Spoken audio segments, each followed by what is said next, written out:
This hearing opens with two very different defendants, but both are about to learn the same lesson. Bond isn't freedom without conditions. When a judge releases someone before trial, it's based on trust that they'll follow every court order. The moment that trust is broken, whether by contacting a protected person or ignoring supervision, the entire case can change overnight. As you watch, pay close attention to how the judge separates genuine mistakes from deliberate violations. That distinction will ultimately decide who walks out of the courtroom and who doesn't. I don't play games. We don't play games here. You don't get to be put on a tether. Well, first of all, be told that you should not be contacting the victim and then finding and manipulating ways to do so. Don't do it here. Doesn't happen. Won't happen. Court calls case People versus Marquise Hankey. Alexander, on behalf of the people, Your Honor. Good morning, Your Attorney Kevin Bassant, P71061, on behalf of Mr. Marquise Hankey. Mr. Hankey, state your name for the record. My name is Marquise Hankey. All right. And Judge, we're asking for an adjournment. I just got substituted into this matter yesterday, Your Honor, and we're asking for an adjournment for discovery. That's fine when appropriate. Adjourned matter March 13th, 2025, 9 a.m. Yes, that's the bond. Your Honor, I'm not sure, is the court in receipt of the bond violation report? I am not. I have not reviewed it either, Judge, but I'm certain what it would say, but. Your Honor, I have a report from February 24th of 2025 that the defendant had absconded from his tether and had been unable to be located. And they stopped supervision. I also wanted to address his jail before he got out. Okay. Do we have that? No, we do not. And you're aware of this? I am, Judge. And Your Honor, I also wanted to address his jail calls from before he was released. Yes, go ahead. In those calls, the defendant contacts a third party who then contacts the victim. The defendant says, I need you to do me a favor. So you have that number right, and the person says, whose number? He has who's the victim. He says, I can't say the name, I can't tell you, but I need you to do me a solid. He said, okay, what? Tell them I'm thinking of you. And he says, the defendant says, y'all been talking, right? He says, no, I've only been talking to Peter, who's the victim. He says, can't say that name on the phone, because she's my case. And then in the next call, the defendant gets her added to the call. He calls the third party who then connects her to the call, and they're talking. And I also have concerns that he would be contacting her at a different number because I had a note from Detective Mosher that he had been contacting her as well as a different number. I'm just not sure exactly what that number is. And given the facts of this case, I'm extremely concerned. And may I address all those issues, Your Honor? Yes. And so briefly, Judge, my client Just so that I know, currently right now, he was ordered on a tether and he's not on a tether right now. Absolutely not, Judge, and I'll address it. So Judge, if I may, so Mr. Hankey's 22 years old, Judge, has no criminal history whatsoever. This is his first ever contact with the law. Literally, Judge, 3 days ago, he admittingly cut his tether off. He got overwhelmingly scared. He didn't understand what he was actually charged with. He thought he was charged with a life offense. I told him no, it's a felonious assault. He was under the impression that he was immediately going to prison today because he didn't understand the law. And so he freaked out, Judge, and he indeed, admittingly, he cut his tether off. I immediately spoke with my client. I told him not to run, not to go anywhere, to address the court and to be upfront about it. And so, Judge, he's here today. He had every opportunity to not be here today, every opportunity to run, and he didn't.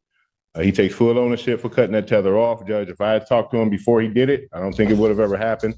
But Judge, I don't think he did it intentionally to, flee from the court. I believe he did it, honestly, Judge. And hear me out, Judge. I think this is a situation, Your Honor, where fear got the best of him, anxiety got the best of him. In terms of the jail calls, Your Honor, I would. Do we have the tether back? Your Honor, I'm not sure, but I did also want to address that the defendant does have a juvenile adjudication for a CSE fourth and a dismissed DV from 2022, which the victim failed to appear as well. Judge, community corrections have the tether back, and there's been communications with the tether agent and the office. And so, Judge, in terms of the jail calls, I was just made aware of those this morning. I would note that his the complainant in this case is his girlfriend. She's currently pregnant. I told my client to have absolutely no contact with her whatsoever per the bond conditions.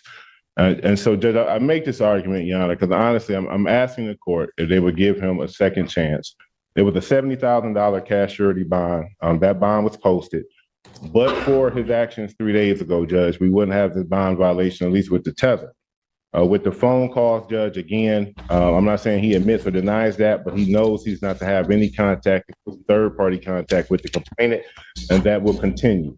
And so, Judge, I'm asking if my client could have a second chance on this tether. Again, Judge, he could have been like everyone else and just not come back or got caught. We would have got him. I mean, And you stole the words out of my mouth, Judge. I said, or he could be standing here today in a green jumpsuit, and he's not. He's here today, Judge, fully accountable for his actions. It won't happen again, Judge. I guarantee it. We plan to address this case. I'm just asking for a second chance. Counsel, go ahead, anything? I just would kind of reiterate the facts of this case in which he pointed an AR-15 style rifle at the victim, saying to her, "I'm going to kill you. I'll put a bullet in your head." And on the phone call, he addresses that he knows he's not supposed to be talking with her because when the other person says, "Who is the victim?" he goes, "Don't mention her. She's my case." So I have great concerns that he would still be violent. He's playing the game. I don't play games. We don't play games here. You don't get to be put on a tether. Well, first of all, be told. This is the turning point of the hearing. The defense argues that fear and inexperience led to poor decisions, but the prosecution paints a very different picture. One of repeated violations and intentional attempts to bypass the court's orders. Legally, judges take witness intimidation and violations of no contact conditions extremely seriously because they're designed to protect alleged victims while a case is still pending. Once the court believes someone is deliberately testing those boundaries, regaining that trust becomes incredibly difficult. At this point, the question is no longer whether the defendant made a mistake. It's whether the court can safely trust him outside jail. That you should not be contacting the victim and then finding and manipulating ways to do so. Don't do it here. Doesn't happen. Won't happen. And then when you get the grace, given the nature of the charges, to get let out, then you're running around and you decide that what the court ordered in terms of a tether, you decide you want to cut it off yourself. We don't do that either. Defendant's bond is revoked, defendant's remanded. I'll see him on the 13th, and counsel, you can give me your argument as to what I should do with the bond at that point, but right now he's remanded. Thank you, Judge. Your Honor, there are two matters, and we would like to adjourn to look into a global resolution. There's a district court matter as well as the Which district court? 1484. Okay, so why are you telling me that? We're adjourning for global resolution, Your Honor. Continue. But I don't have that other one. You don't. I only have the felony. That is correct. So why are you telling me about it? So, given the reason for the adjournment, we are. No, I'll Same wait. thing. This is gonna be a long explanation. That further negotiations is our reason for the request for adjournment. I know, I see that on the form. So, all right. Chinaza. Yes, sir. All right. So when do you want this adjourned? So the other one is set. Correct. The other one is 1484. You could have stepped in earlier. Violence case. It is set for December 5th. Got it. So you need this or after December 5th? After is fine. After the 5th. See, it would have been that easy. We said the same thing. I don't know how you were leading with whatever you were doing, but We said the same thing. what? What she said, we said the same thing. No, you didn't. You really didn't. December 12th, 2024, 9 a.m. Bond will continue. One aspect. When this year was arraigned, she was not equipped with a GPS tether despite the fact that we requested one. I am concerned that this case, that we have now 2 domestic violence and there is no GPS tether. I do know that there is a no contact order, as well. I would be requesting a GPS tether. And Your Honor, Go ahead. the people did, Poisson did indicate that that would be their request today. When I spoke with my client, she indicated to me that that request was made at the arraignment. However, after arguments from both attorneys, the magistrate who arraigned her at the time indicated or decided that there was no reason for a GPS tether. There is a no contact in order. My case, or at least this case, was of January 2024. So she was arraigned, I think, subsequently on both of the cases when the new 14A4 matter occurred. So, Well, when was the 14A4 matter? When did that one arise? that it was Monday. Well, it was also Monday, so it's sorry.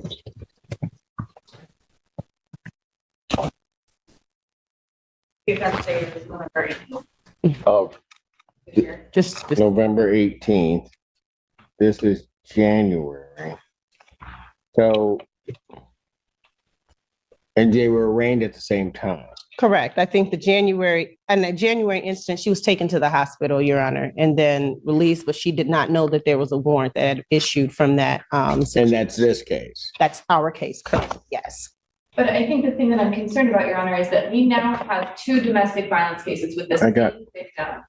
And so even if the magistrate didn't believe that a GPS tether necessarily was appropriate in a case dating from January, with the addition of a new case, I think that it's necessary at this point. Well, what was the rationale?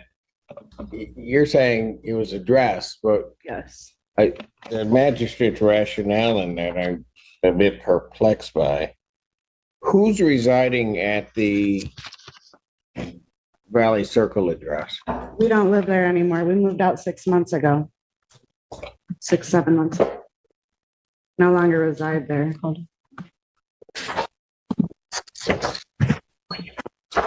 Well, that's even more concerning because that's the only address I have for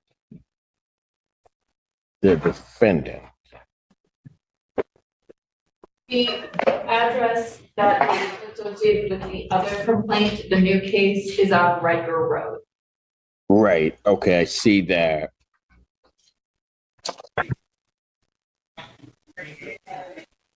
So the Riker Road address is whose address?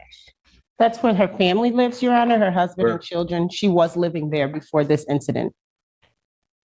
Before the new incident, the 18th, the incident of the 18th. Okay, so I get that on Riker Road. But then the alleged victim was there also? That's her husband, Your Honor. Okay, but he was there also? They were Yes. both living there? Correct, Your Honor. So where is this defendant is residing where now? I'm staying She's- in a hotel. She's after the incident with the no contact order in place, Your Honor, she left from the home and she hasn't been there since her arraignment on the 18th. And again, the January. So, and the alleged victim, her husband, is at the Riker Road address? That is correct, Your Honor.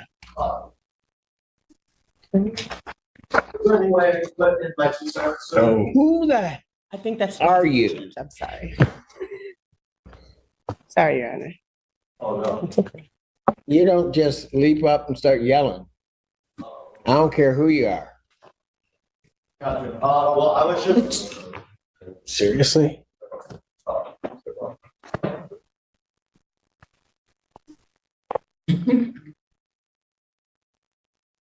Guess that's taken care of.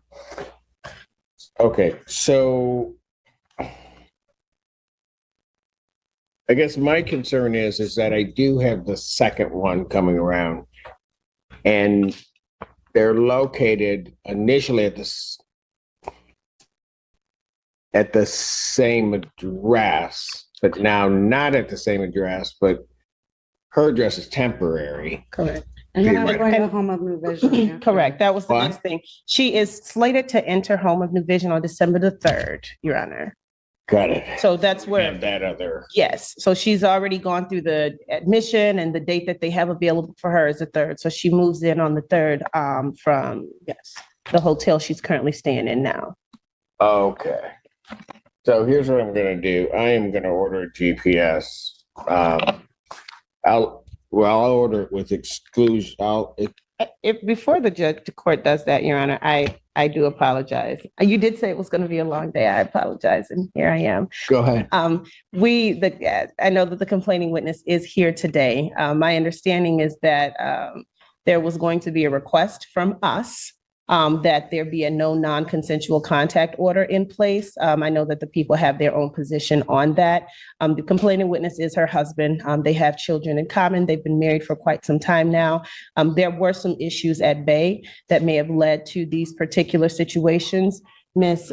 Shear is working on that, hence the hospitalization, the treatment that she received there, and now her admission or self-admission into Home of New Vision. She's very. I can stop you. I'm gonna deny that request. I want to see how she's doing once you get in, how she's doing, because obviously there are, I'll just call them peripheral issues. Okay. So before I would let that happen, it's not to punish you or anything like that. Before I allow it to happen, I want to see where she gets in terms of that process. Okay. Okay, fair Okay. enough? Yes, Your Honor. I didn't care about you. I was talking to you. Oh, yeah, I wait for Mr. Janelle to carry. All right, so what I am going to do, though, is I am going to order a GPS tether with the exclusion zone being the Riker Road So I will. location tracking. Pardon? So, okay. She just wanted clarification that the GPS would prevent her from being able to go to Riker Road. Right, and also we will have location tracking because she's going to be going into And treatment. Sure thing. I have a question. Is it okay if I go a couple hours away? Because I was planning on visiting my family. You're going to be in the Michigan though, right? Yes. State? Yeah. Okay. She just wanted to know, she's traveling to visit her family, but it will still be within the state of Michigan. She just wanted to know if that was okay. Oh, that's fine. That's fine. Okay. All right. Thank you. Thank you, Your Honor. Okay. Should she go to community corrections now? Yes, because I will be signing the order momentarily. We'll be good to go. All right. Okay. The same period in the court, I don't know if it came together. Yeah, so ma'am, how'd you get here? I got a ride. Yeah, you did. Who'd you get a ride from? Come on back up to the podium. I got a ride from Kalen Miller. Yeah. That's a Because I problem. was told he was allowed to be here today. Pardon? I was told he was allowed to be here today. And By I had who? no other way here Who were you told that by? by his family. I'm in contact with his aunt. Huh?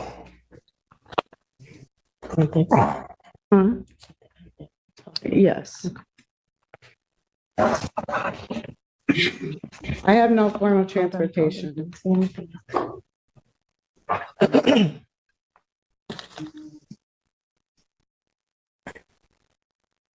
This is a problem. Because she's violated the, I didn't realize I was violating it. let me do this. I'm going to pass the matter briefly. I'm not going to take her in right at this moment.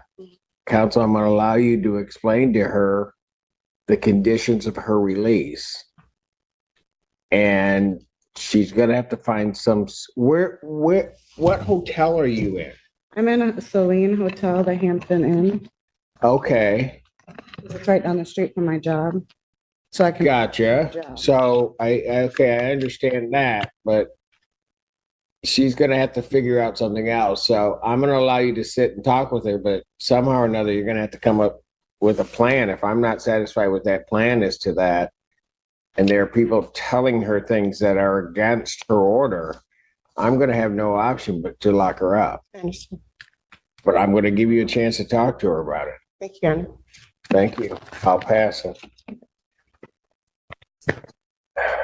Court recalls the case Buell versus Patsy Shear.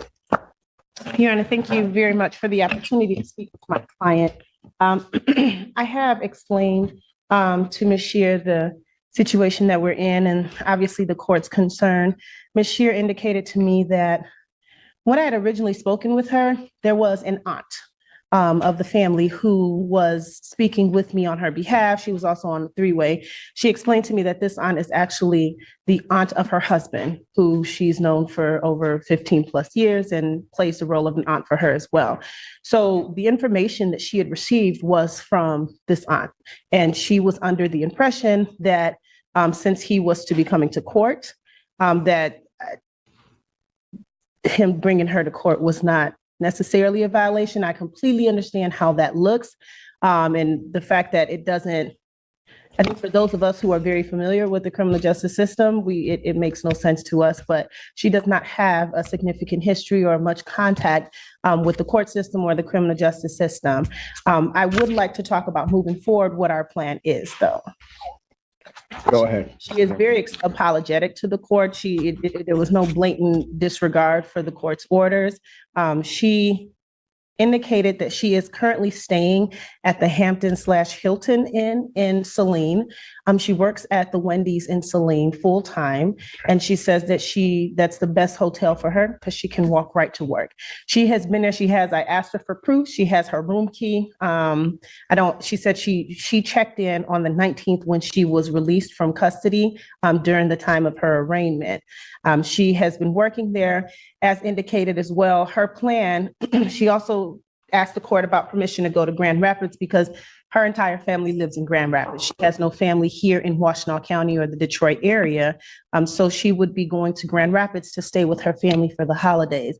She would be there until Saturday.